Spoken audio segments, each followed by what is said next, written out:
저기 해외 주식 투자에 의한 외환 유출을 좀 관리해 보자고 해서 저기 아마 네. 개별 주식 레버리지 제도를 도입했던 것 같아요. 예, 작년에 사실은 그 일반 레버리지 상품이 홍콩이라든지 해외에서는 그 이미 있잖아요. 그러니까 있었습니다. 뭐 삼성전자든 하이닉스든 그 말고도 여러 종목들이 있는 네, 거 같은데. 300까지도 또 어떤 나라는 심지어 있었습니다. 그러니까 이 레버리지가 2배, 3배까지 되는 해외 그 레버리지 상품이 있으니까 국내 투자자들이 해외에다가 이게 투자를 하니까 그걸 국내에서 소화를 하자고 아마 삼성 그리고 하이닉스에 대해서 2배의 그 레버리지 상품을 개발했던가 봐요.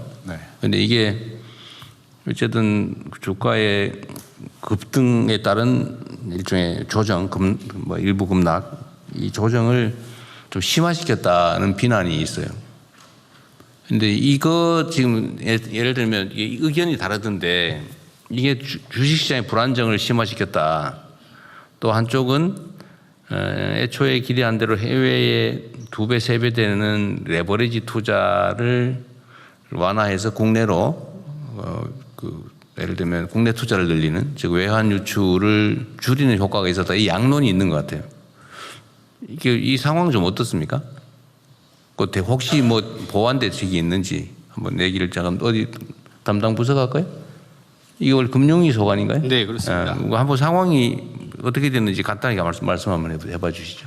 네, 그 말씀 주신 대로 이 취지가 뭐냐면 그 해외에서는 그때 됐고 해외에서는 2배, 3배까지 뭐 네, 우리나라 상품인데 우리나라 상품을 갖고 레버리지 상품이 있었고 그리고 또 국내 투자들이 해외 나가서 하고 있었고 그러니까 해외에서 되는 걸 국내에서 막는 이 제도를 오히려 국내 제도권 틀로 들어와서 투명하게 투자자 보호를 그쪽 가면 더 약하거든요. 그래서 투자자 보호 같은 경우는 예탁금이라든지 교육이라든지 더 강화돼서 보호하는 게 맞고 상품도 투자자 선택권 다양화하는 측면도 있고 그래서 오히려 자본시장 선진화라든지 이런 측면에서 이런 것들이 필요하다 이런 측면에서 했는데 문제는 이게 어쨌든 국내 투자자들의 불만의 한 원인이 됐던 건 사실인 것 같아요. 그러니까 이게 이제 상승 국면에서는 오히려 상승을 심화시키고 격화시키고 하락 국면에서는 하락을 좀 심화시키잖아요. 어쨌든 이 레버리지라고 하는 게 지렛대니까. 근데 이게 이제 아까 얘기한 대로 이 불안정을 강화하는 건 분명한데 이게 외환 시장하고 연동이 돼 있었던 것 같다 이 말이야. 아까 내가 얘기한 대로. 근데 그 효과는 어땠는지 어쨌든 시장에서 이거 문제다라는 지적이 있잖아요. 네. 그럼 그에 대한 보완책은 뭔지 아니면 원래 뭘 잘못한 건지 한번 그 얘기 간단하게 한번 들어보고 싶어요. 일단 효과는 어때요? 애초에 기대했던 대로 외환 시장 안정에는 도움이 됐습니까? 실제로 그 홍콩에 그게 한 20조 정도 있는 건데요. 그러니까 국내뿐만 아니라 해외 투자자들로 해서 한 20조 정도 되는데 거기 한 최근에 보면 17조 정도로 줄긴 했는데 그다음에 이제 거기에 국내분이 얼마 있었냐 보면은 국내 투자분도 줄긴 줄었습니다. 그리고 또 실제로 보면 야, 그 얼마 줄지 않았냐 그러지만 만약에 이게 없었다면 거기로 더 가지 않았겠느냐 뭐 이런 얘기도 좀 있을 수가 있고요. 환율 안정에는 도움이 됐다고 본다. 그러니까 이제 그 나갔던 부분을 그러니까. 들어오는 부분이 있었고요. 그다음에 국내 주식시장의 불안정이라고 하는 불안정 심화라고 하는 마이너스 효과도 있잖아요. 이제 그런 부분들은 기본적으로 지금 글로벌 반도체 종목 자체가 워낙 출렁임이 많습니다. 우리뿐만 아니라 뭐 일본의 키옥시아 그다음에 미국의 샌디스크 뭐 이런 것들은 더 출렁입니다. 우리보다 더 심했다고. 네, 반도체 종목 자체가 지금 기대랑 우려가 막 서로 혼재되면서 그때 막 출렁이고요. 근데 이제 우리나라 같은 경우는 삼성전자랑 하이닉스가 예전에는 한 22%였거든요, 시총에. 근데 작년 말에 한 30%, 그다음에 금년 최근에는 53%. 그러니까 출렁이는 거에 맞는 면적이 훨씬 더 커졌습니다.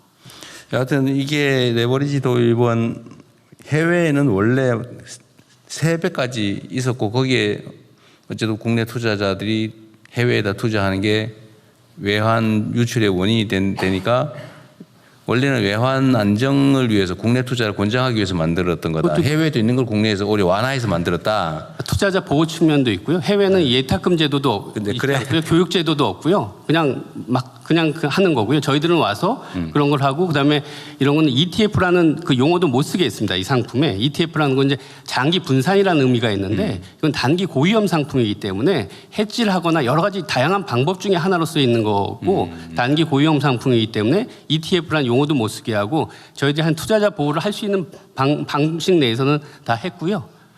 하여튼 그 당국으로서는 나름의 노력을 했다고는 하지만 시장에서는 필요 이상으로 시장 불안정을 키웠다라고 하는 비판이 있고 그거는 환율 안정이라고 하는 측면의 정책 효과를 노렸다고는 하지만 뭐 국민들이야 그런 것까지 고려해야 될 건 아니고 하여튼 시장 주식시장 참여자들 입장에서는 이거 정책상의 비효율 또는 문제가 훨씬 더 크다라고 보니까 그 어쨌든 보완책은 신속하게 또 충실하게 만들어야 됩니다. 지난주에 시간이 너무 오래 걸리는 것 같기도 하고요. 지난주 목요일 날 발표를 했습니다.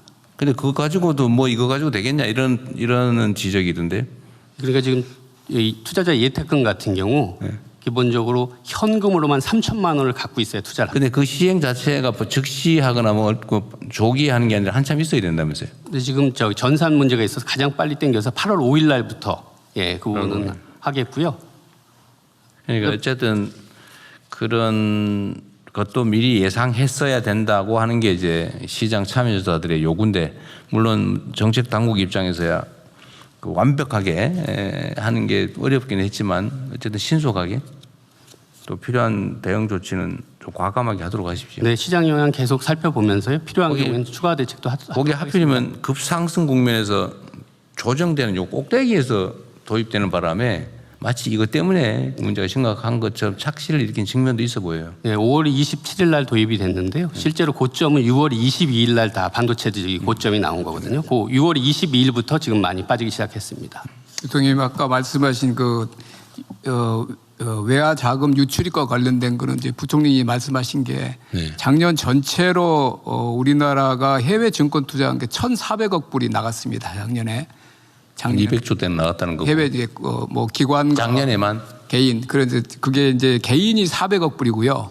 기관이 1,000억 불 정도에서 작년에 1,400억 불이 해외에 나가서 그래서 작년 이제 4, 4분기 그럴 때 이제 환율에 엄청난 부담이 됐는데 올해는 기관들은 뭐 그 추세로 가는데 개인들이 전체 400억 불 한 게 올해 6월까지 28억 불에 그쳤습니다. 그러면 400억 작년에 연간 400억 연간 400억 불이니까 뭐 단순 반기하면 한 200억 불이 돼야 되는데 올해 상반기에는 올해 순유입도 많고 28억 불로 대폭 줄었습니다. 물론 이제 우리가 RIA 이런 조치도 했지만 그래서 개인들은 현격하게 해외로 자금 유출하는 게 순유출이 줄었습니다. 이런 효과들도 일부 작용했다고 봅니다. 하여튼 그거는 정부의 정책 효과고 주식시장 참여자들은 이것 때문에 변동성이 커지고 낙폭이 커졌다라고 생각해서 이제 피해를 입었다고 생각하는 거니까 보완 대책을 어쨌든 만드는 것도 우리 몫이죠. 정책이라고 하는 게 여러 면이 있어 언제나 어렵습니다.